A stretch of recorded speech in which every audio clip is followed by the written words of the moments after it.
አሁን የሀገራችን አርቲስቶች በተለይም ሴቶቹ በተለያየ መንገድ በርካታ ገንዘብ ያገኙ ሀብታም ሲሆኑ ማየት የተለመደ ነው። ገሚሱ ለፍቶ በጥረቱ ሀብታም ሲሆን፣ ገሚሱ ደግሞ ዝነኝነታቸውን ተጠቅመው በቀላሉ ገንዘብ ያገኛሉ። እኚህ አርቲስቶች ገንዘብ አግኝተው ሀብታም ከሆኑም በኋላ የሀብት መጠናቸውን ለማሳየት እርስ በርስ ፉክክር ውስጥ ሲገቡና ለሚጠቀሟቸው ዕቃዎች በርካታ ገንዘብን ፈሰስ ሲያደርጉ ይታያል። በተለይም በሚያሽከረክሩት መኪና የሀብታቸውን መጠን ለማሳየት በርካታ ሚሊዮኖችን ለመኪና ያወጣሉ።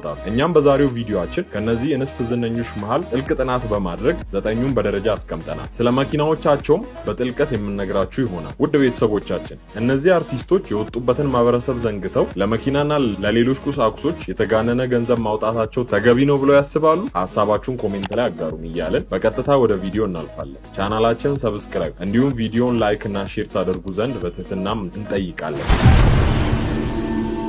9 በሻቱ ቶለማርያም የሃይንዳይ ሞዴል ሆኖ አውሮፓ ስታንዳርድ መኪና ነው። በብዛት ይህ መኪና በቁልፍ ሳይሆን በአሻራ የሚከፈት 4 ዊል ዘመናዊና ቅንጡ መኪናም ነው። በአራቱም አቅጣጫ የራሱ ካሜራና ፍላሽ የተገጠመለት ሲሆን እንደ አጋጣሚ አደጋዎች እንኳን ቢደርሱ ራሱ ይቀርጻል። 5 መቀመጫዎች ሲኖሩት ጥራቱን የጠበቀ ሌዘር ሴት ነው። ብዙ ጊዜ ጎማው ሲተነፍስ ጎሚስታ ጋር መሄድ አይጠበቅም፣ በራሱ ጌጅ ላይ ይሰራል። በዘመኑ ዘመናዊ ቴክኖሎጂዎች የረቀቀ መኪናም ሲሆን የራሱ ኮምፕሬሰር፣ ሴንሰር፣ አውቶማቲክ የእጅ ፍሬን ያለው፣ ጣሪያው የሚከፈት፣ ራሱ ፓርክ የሚያደርግ፣ ወዴት መሄድ እንዳለበት የሚያሳይ ጂፒኤስ ያለው ነው። በአሁኑ ወቅትም ዋጋው 10 ሚሊዮን ይጠጋል። ታዲያ ይህን መኪና ከሚጠቀሙ መሃል በሻቱ ቶለማርያም አንዷ ነው።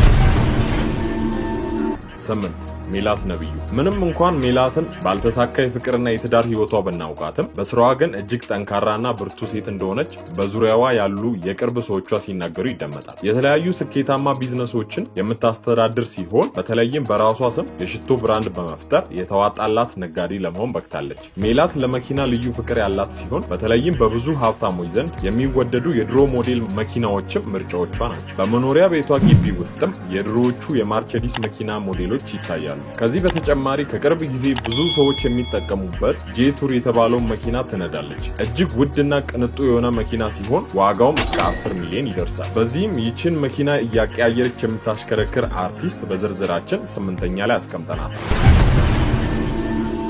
7 ሩታ መንግስታብ በአሁኑ ወቅት ዋጋው 15 ሚሊዮን ብር ሲሆን ውድና ቅንጡ መኪና ነው። ይሄ ቶዮታ ራቫ4 በአራቱም አቅጣጫ የራሱ ካሜራዎች ያሉት ሲሆን በቀላሉ በሁለት አቅጣጫዎች ለማየት ለመቆጣጠርም አመቺ ነው። የአውሮፓ ስታንዳርድ መኪና ሆኖ 2362 ሲሲ አለው። የውስጥ ክፍሎቹን ስናይ ደግሞ ፑሽ በተን፣ ከስልክ ጋር የሚገናኝ ሆትስፖት፣ የአየር ጸባይ መቆጣጠሪያ በውስጡ የያዘ ነው።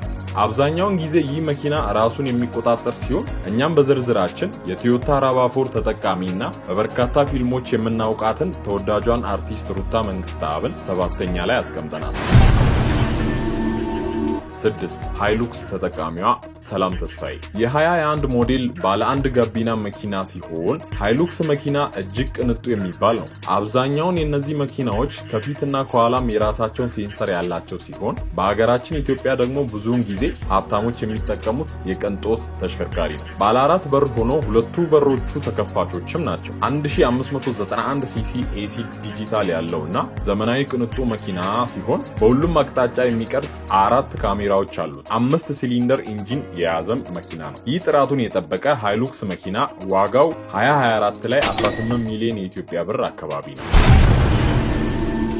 5ኛ ዳናይት መክብብ ዳናዊት ከዝነኝነቱ በተጨማሪ ብዙ ሀብትን ልታካብት ትችላለች። በአሁኑ ሰዓት ከቴሌቪዥን አቅራቢነት በተጨማሪ በርከት ላሉ ድርጅቶች ብራንድ አምባሳደር በመሆን ከፍተኛ ተከፋይ ልትሆን በቅታለች። የምታሽከረክረውን መኪና እጅግ ቅንጡ የሆነውን ማርቼዲስ ቤንዝ GLE ሲሆን ይህም መኪና በብዙ ዝነኞች ዘንድ ተወዳጅ ነው። ለምሳሌ ዴቪድ ቤካም፣ ኔይማር፣ ሪሃና እና ክሪስ ብራውን እንዲሁም ኪም ካርዲሽያን ጨምሮ በርካታ ዝነኞች ይህን መኪና በተለያየ ጊዜ ሲያሽከረክሩ ታይተዋል። ይህን ዘመናዊና ቅንጡ መኪና ታዋቂው የጀርመን ሀገር መኪና አምራች ማርቼዲስ ከ1997 ጀምሮ ማምረት የጀመረ ሲሆን 7 መቀመጫዎች ያሉት እንዲሁም 630 ሊትር ነዳጅ መያዝ የሚችል በተጨማሪም 2700 ኪሎ ግራም ክብደት ያለው ነው። አሁን ባለው የመኪና ገበያም በትንሹ ከ20 ሚሊዮን የኢትዮጵያ ብር በላይ ያወጣል ተብሎ ይገመታል። በዚህም ዳናዊት በዝርዝራችን 5ኛ ላይ ተቀምጣለች። 4 የትናየት ታምሩ በጥቂት ሀገርኛ ፊልሞች ላይ የምናውቃትና ለወላጆቿ ብቸኛ ልጅ በመሆን በብዙ ፍቅር ያደገችው የትናየት ወይንም በቤተሰቦቿ አጠራር ሚሚ ሌላኛዋ ተጠቃሽ ቱጃር አርቲስት ናት። አርቲስት የትናየትም V8 መኪናን ከሚጠቀሙ ከሀገራችን ጥቂት ዝነኞች መሃል ትጠቀሳለች። በጣም ጥሩና ጽዱ ከመሆኑ በላይ በፍጥነቱም ወደር የማይገኝነት V8 መኪና ነው። 7 መቀመጫዎች ያሉት ሲሆን ማኑዋሊም ኤሌክትሪካሊም የሚጠቀም ነው። ይህ የየትናየት መኪና ከፍተኛ ዋጋ ያለው መኪና ከመሆኑ በላይ የፓትሮል ኒሳን ሆኖ የአውሮፓ ስታንዳርድ መኪናም ጭምር ነው። የመኪናው ሞዴል የ2020 በመሆኑ ዋጋው 20 ሚሊዮን ብር አካባቢ ይገመታል። ውድ ቤተሰቦቻችን ቪዲዮን እዚህ ድረስ ስለተከታተላችሁ እያመሰገንን እንዲሁም ቪዲዮን ላይክ እና ቻናሉን ሰብስክራይብ ታደርጉ ዘንድ እየጠየቅን በዝርዝራችን ወደ ያዝነው ምርጥ 3 ውድ መኪና የሚያሽከረክሩ እንስት አርቲስቶች እንወሰዳለን። ሃናን ታሪክ እጅግ የናጠጠ ሀብት ካላቸው የሀገራችን አርቲስቶች ተርታ የምትመደበው ሃናን የ2020 እና የ2023 V8 መኪና የምታሽከረክር አርቲስትም ናት። የአንዱ መኪና ዋጋ አሁን ባለው የመኪና ገበያ እስከ 23 ሚሊዮን ብር ድረስ ይገመታል። ይህ ምቹና ቅንጡ መኪና በፍጥነቱም ቢሆን ወደር የለውም። ከመሬት ያለው ከፍታም ቢሆን ከሌሎቹ መኪናዎች የተለየ ሞገስን አጎናጽፎታል። 8 ሲሊንደሮች ስላሉት ያለው ጉልበት የትኛውንም ዳገት ቁልቁለት ሳይቸገር እንዲወጣ ያደርገዋል። ቡሌት ፕሩፍ ስለሆነ ምንም አይነት ጥይት እንኳን አይበሳውም። ባለስትራ ስለሌለው ኤር ሰስፔንሽን ሲስተም ተገጥሞለታል። ይህም ምንም አይነት ገጭ ላይ ወደዛ ወደዚህ እንዳይል ያደርገዋል። 2 ማህደር አሰፋ በሀገራችን ውስጥ ካሉ ዘናጭ መኪና ከሚይዙ ዝነኞች መሃል ማህደር አንዷ ናት። የአርቲስት ማህደር አሰፋ መኪናም V8 ሲሆን ትልቅና ከፍተኛ ዋጋ ያለው መኪና ከመሆኑ በላይ የፓትሮል ኒሳን ሆኖ የአውሮፓ ስታንዳርድ መኪና ነው። ውድ ቤተሰቦቻችን የማህደር አሰፋ መኪናና የየትናየት ታምሩ መኪና በብዛት ተቀራራቢ ነው። በጣም ዘመናዊ ከመሆኑ የተነሳ ባለ 8 ሲሊንደር ኢንጂን ከፍተኛ የፈረስ ጉልበት ያለው መኪናም ነው። ይህ መኪና በዋጋው ውድ፣ በጥራቱ ደግሞ ከቴስላ ቀጥሎ ተወዳዳሪ የማይገኝለት በቴክኖሎጂ የረቀቀ ነው። 7 መቀመጫዎች ያሉት ሲሆን ማኑዋሊም ኤሌክትሪካሊም የሚጠቀም ነው። የዚህ መኪና ተጠቃሚዎች አሁን ላይ በጣም እየጨመሩ የመጡ ሲሆን ሰዎችም ደፍረው እየገዙት ይገኛል። አብዛኛውን ጊዜ V8 መኪና ነዳጅ ከማይፈጁ መኪናዎች ይመደባል። ይህ በቴክኖሎጂ የበለጸቀ ዘመናዊ መኪና ቱርቦ ፕላስም አለው። ጣሪያውም ተከፋሽ ነው። በጣም ጥሩና ጽዱ ከመሆኑ በላይ በጣም ፈጣን መኪናም ጭምር ነው። አሁን ላይ ዋጋው 26 ሚሊዮን ይጠጋል።